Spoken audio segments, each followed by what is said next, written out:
दोस्तों विप्रो लिमिटेड की बात करें तो स्टॉक ने दौड़ना अब शुरू कर दिया है और आपको ये पता ही होगा कि कंपनी ने जब बाईबैक लाया था उस समय 445 के आसपास कंपनी ने बाईबैक लाया था, लेकिन प्राइस 400 के आसपास थी। काफ़ी अच्छे आप देखिए प्राइस के ऊपर इन्होंने बाईबैक लाया था और उस समय भी मैंने कहा था कि इसकी प्राइस ये जो फेयर प्राइस है 445 तो ये बिल्कुल आएगी और ख़रीदारी आपको करनी चाहिए। तो देख सकते हो कि उस लेवल से स्टॉक काफ़ी ऊपर गया और आने वाले समय कुछ नए टारगेट निकल के आए। तो मार्केट एक्सपर्ट की क्या राय है विप्रो को लेकर उसको जानेंगे और कुछ बड़ी अपडेट निकल के आ रही है विप्रो से उसको भी समझेंगे। क्या विप्रो में इस समय निवेश करना चाहिए क्योंकि इसको बोनस का बादशाह कहा जाता है। दूसरी तरफ अगर हम रिलायंस पावर की बात करें तो रिलायंस पावर में अब एक फिर से तेजी की संभावना बनने लगी है। Q3 हमारे सामने आने वाला है। इस बार कंपनी अगर अपने लॉस को खत्म कर देती है और अगर प्रॉफिट दिखाती है तो फिर एक तेजी की संभावना बिल्कुल बन सकती है। वैसे कंपनी का बिजनेस तेजी से ग्रो कर रहा है और सरकार की तरफ से जो कुछ बड़े फैसले लिए जा रहे हैं उसका पॉजिटिव इफेक्ट देखने को मिल रहा है। यहाँ पे कुछ बड़ी अपडेट है जिसको समझेंगे इस वीडियो के माध्यम से। साथ में अगर हम जेपी पावर की बात करें तो ये भी एक पैनी ग्रुप की स्टॉक जो श्रेणी में आने वाला स्टॉक है, लेकिन यह आने वाले समय एक बड़ा मल्टीबैगर बन सकता है। इसके पीछे कुछ रीजन है जिसको इस वीडियो के माध्यम से डिस्कस करेंगे क्यों हमें जेपी पावर में निवेश करना चाहिए। एक और कंपनी को डिस्कस करने वाले जो बहुत ही शानदार बोनस देने जा रही है और इससे पहले इसने एक ऑलरेडी मल्टीबैगर रिटर्न दिया है। तो इन सारी बातों को जानेंगे इस वीडियो के माध्यम से। लेकिन फ्रेंड उससे पहले अगर आप पहली बार हमारे चैनल पे आए तो चैनल को सब्सक्राइब कर दीजिए, एक बेल आइकॉन दबा दीजिए ताकि जब भी नया वीडियो बने पहला नोटिफिकेशन आपको मिले। वीडियो पसंद आए तो लाइक शेयर जरूर कीजिए। चलो फ्रेंड्स वीडियो स्टार्ट करते हैं। सबसे पहले विप्रो लिमिटेड की बात कर ले तो इस समय देख लो कि सुबह 9:30-10 बजे के आसपास का टाइम है। 472 के आसपास स्टॉक ट्रेड करता हुआ दिखाई देगा और इंट्राडे में भी 475 इसने हाई बनाया है। 0.49% की इस समय तेजी है लेकिन काफ़ी शानदार कर रहा है। 468 का लो बना के इस समय प्रदर्शन अच्छा दिखाई दे रहा है। अब विप्रो को लेकर यहाँ पे देखो कि रुचित जैन ने इसमें खरीदारी की सलाह दिया। उनके हिसाब से इसने काफ़ी समय की कंसोलिडेशन फेज के बाद एक ब्रेकआउट दिया है और जो इसका रेजिस्टेंस था देखिए क्रूशियल रेजिस्टेंस वो 445 का था, उसको पार कर लिया है। तो अब यहाँ पे जो टारगेट निकल के आ रहा है वो 484 का पहला टारगेट है। इसको पार करते ही 495 तक स्टॉक जाता हुआ दिखाई देगा। यानी इस लेवल पे अगर आप खरीदारी करें तो आपको यहाँ पे एक अच्छी तेजी यानी कम से कम 20 रुपये का आप मूव देखने को मिल सकता है। 5paisa.com की तरफ से जो उनके मार्केट एक्सपर्ट है रुचित जैन उनकी तरफ से ये राय निकल के आ रही है। दूसरी तरफ देख लो कि वीपी इनक्रेड इक्विटीज़ के गौरव बिसा के हिसाब से भी इसमें आपको इस लेवल पे खरीदारी करनी चाहिए। स्टॉप लॉस आपको 430 का लगा के इसमें बने रहना है। 510 का टारगेट देखने को मिल सकता है। तो उनके हिसाब से देखें तो काफ़ी बड़ा एक ब्रेकआउट देखने को मिला है। इसमें स्ट्रॉन्ग अपसाइड मूव दिख रहा है। आने वाले इसमें डेफिनेटली ये 500 को क्रॉस कर सकता है इस बार। तो कुल मिला के ये इस समय जो सिग्नल बन रहे हैं जो आप देखें तो जो पैटर्न बन रहे हैं वो बुलिश दिखाई दे रहे हैं और ऐसे में ये आराम से 500 को पार करेगा और 550 का टारगेट दिखा सकता है। तो निवेश की सलाह दी जा रही है यहाँ पे। एक बड़ी अपडेट और निकल के आ रही है। विप्रो ने अपने एक्स सीनियर वाइस प्रेसिडेंट के खिलाफ अमेरिका में FIR दर्ज कराई है। तो आप देख सकते हो कि विप्रो के जो पूर्व वरिष्ठ उपाध्यक्ष थे SVP और अमेरिका के हेल्थ केयर मेडिकल डिवाइसेस के प्रमुख मोहम्मद हक के खिलाफ कंप्लेंट दर्ज कराई है विप्रो ने। हक पर आरोप है कि उन्होंने विप्रो के कॉन्जीजेट को इस वर्ष 1 अगस्त तक लाइफ साइंस के लिए SVP और बिजनेस यूनिट के प्रमुख के रूप में ज्वाइन कर अपने एम्प्लॉयमेंट कॉन्ट्रैक्ट का उल्लंघन किया। यानी जो कॉन्ट्रैक्ट साइन किया था उसमें उनकी जो एक तरह से जो कंप्यूटर कंपनी है उसमें वो ज्वाइन नहीं कर सकते। उस दौरान उस पीरियड के अंदर ही उन्होंने ज्वाइन कर लिया है। विप्रो ने यह भी आरोप लगाया कि हक के पास गोपनीय जानकारी थी। उसने अपने व्यक्तिगत जीमेल खाते से गोपनीय जानकारी वाली 7 फाइलें ईमेल की थी। टाइम्स ऑफ इंडिया ने सितंबर-अक्टूबर में प्रकाशित आर्टिकल में हक के कॉन्जीमेंट में शामिल होने की सूचना दी थी और विप्रो ने जूरी ट्रायल की मांग की है। विप्रो ने कहा है कि एक तरह से बड़ा ये हमारे साथ जो रूल्स ब्रेक किया इन्होंने और उसके ऊपर कार्रवाई होनी चाहिए। तो कुल मिला के देख सकते हो कि ये एक बड़ी कार्रवाई की गई विप्रो की तरफ से। अब सबसे बड़ी बात है कि ये जो तेजी का वातावरण बना है, यानी पिछले एक महीने में लगभग 20% के आसपास की तेजी बनी है, क्या ये स्टॉक को ऊपर लेके जा सकता है? तो बिल्कुल विप्रो मजबूत कंपनी है। इसका बिजनेस मॉडल काफ़ी अच्छा है। काफ़ी इनके पास इसमें बिजनेस एग्रीमेंट है और आने वाले समय कुछ बिजनेस टाइप और किए जाएंगे। तो लॉन्ग टर्म का निर्णय लेकर निवेश का ये सही मौका है विप्रो में। चलते हैं रिलायंस पावर की तरफ। आप देख ही सकते हो अभी स्टॉक 22.95 के आसपास और इंट्राडे में इसने 23 की हाई भी बनाई। 1.55% की तेजी देखने को मिले। स्टॉक फिर से बिल्कुल दौड़ने को तैयार हो। काफ़ी शानदार प्रदर्शन करता हुआ इसमें दिखाई देगा आपको रिलायंस पावर। और जो सबसे बड़ी बात है कि ये स्टॉक कोरोना में 1 रुपये के आसपास था। 1.70 की प्राइस थी 2020 17 अप्रैल को। अब उस हिसाब से देखें तो इसने ऑलरेडी बहुत बड़ा मल्टीबैगर रिटर्न दिया लोगों को, लेकिन ये 25 तक जाके आ चुका है। इस हिसाब से देखें तो अभी भी ये अंडर वैल्यू है। अब यहाँ पे जो बड़ी अपडेट निकल के आ रही है, जो हमारा कोल इंपोर्ट किया गया है नवंबर के द्वारा उसमें 84% की ईयर ऑन बेसिस पे ग्रोथ देखने को मिल रही है।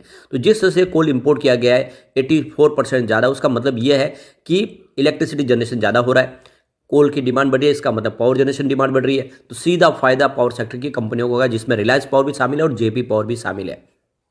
तो यहाँ पे जो डाटा शेयर किया गया उसमें कहा गया है कि टोटल 5.9 मिलियन टन्स का नवंबर में यहाँ पे कोल इंपोर्ट किया गया है, और देख सकते हो कि 7.5 मिलियन टन अक्टूबर 2023 में इंपोर्ट किया गया था, और 3.2 मिलियन टन नवंबर 2022 में था। उस हिसाब से देखें तो इसमें ज़बरदस्त वृद्धि देखने को मिल रही है।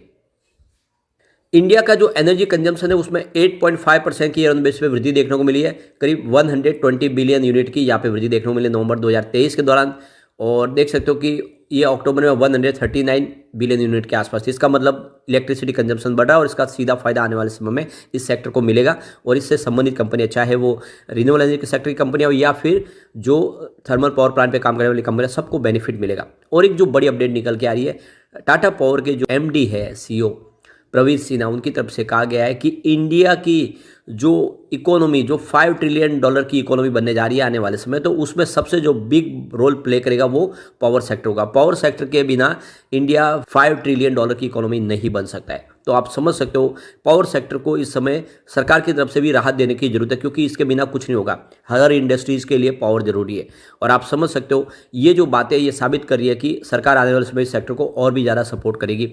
तो कुल मिला के ये बहुत अच्छा मौका है कि पावर सेक्टर की कंपनियों में निवेश करें, जो बहुत कम प्राइस में मिल रहे हैं, जिसमें रिलायंस पावर और जेपी पावर भी शामिल है। अब रिलायंस पावर के बाद पॉजिटिव और नेगेटिव पहलू को देख लेते हैं। तो पहला पॉइंट पॉजिटिव वो है एनुअल रेवेन्यू, जिसमें 2.55% की वृद्धि देखने को मिल रही है, जो लास्ट ईयर 7,882 करोड़ के आसपास था। सेकंड पॉइंट भी पॉजिटिव वो है क्वार्टरली रेवेन्यू, जिसमें 10.11% की वृद्धि देखने को मिली है, जो ईयर ऑन बेसिस पे 2,130 करोड़ के आसपास था। तीसरा पॉइंट भी पॉजिटिव वो है एनुअल नेट प्रॉफिट, जो 22% की जंप दिखा रहा है, लास्ट ईयर 470 करोड़ के आसपास था। अगला पॉइंट फिर से पॉजिटिव वो है क्वार्टरली नेट प्रॉफिट, जिसमें 30.12% की वृद्धि देखने को मिल रही है, जो ईयर ऑन बेसिस पे 237 करोड़ के आसपास रहा। एक पॉइंट और पॉजिटिव वो है स्टॉक की प्राइस, जिसमें 62% की शानदार वृद्धि देखने को मिल रही है, जो सेक्टर के मुकाबले काफी अच्छा है। लेकिन अगला पॉइंट निगेटिव वो है प्राइस टू अर्निंग रेशियो, यानी पी रेशियो -17.36 है, ये एक निगेटिव पॉइंट है। एक और निगेटिव पॉइंट वो है डेट टू इक्विटी रेशियो, जो 1.83 है, ये हायर देन 1 है, तो ये थोड़ा सा इसके लिए निगेटिव पॉइंट बन रहा है। एक पॉइंट और निगेटिव वो है रिटर्न ऑन इक्विटी आरओई, जो -4.05% है, ये लेस देन 10% है, तो यह भी एक निगेटिव है। लेकिन अगला पॉइंट फिर से पॉजिटिव वो है म्यूचुअल फंड की होल्डिंग, जो इंक्रीज हुई है लास्ट क्वार्टर में। एक पॉइंट और निगेटिव वो है प्रमोटर की शेयर होल्डिंग में, प्रमोटर की होल्डिंग डिक्रीज हुई है पिछले क्वार्टर में।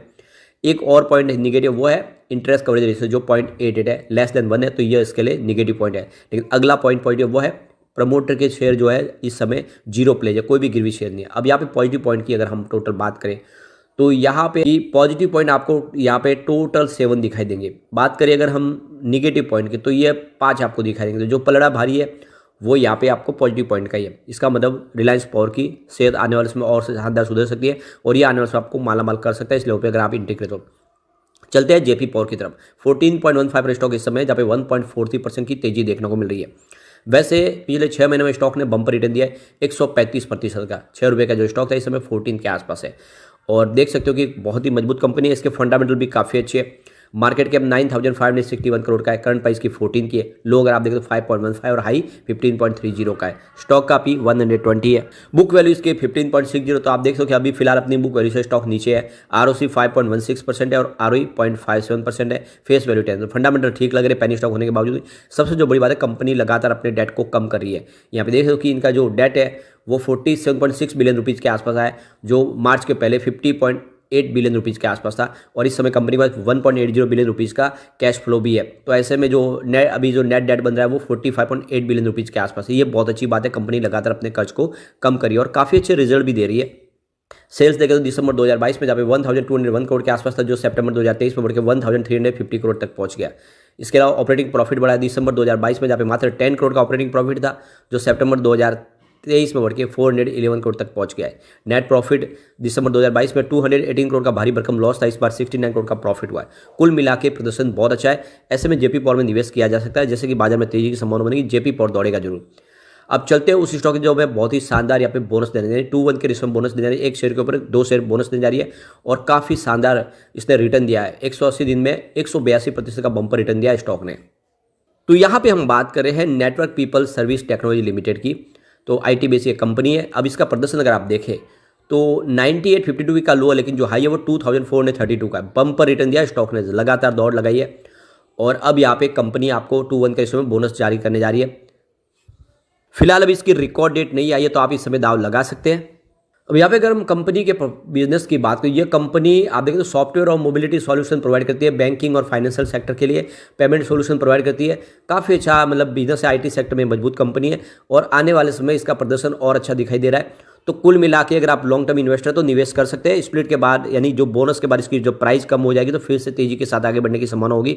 लेकिन फ्रेंड, कोई भी इन्वेस्टमेंट करने से पहले अपने फाइनेंशियल एडवाइजर वाले ले ले या अपना खुद का रिसर्च करें, क्योंकि मैंने वीडियो आपके एजुकेशनल पर्पज के लिए ही बनाया। वीडियो पसंद आए तो लाइक से जो कीजिए और चैनल को सब्सक्राइब कर दीजिए। Thank you friend.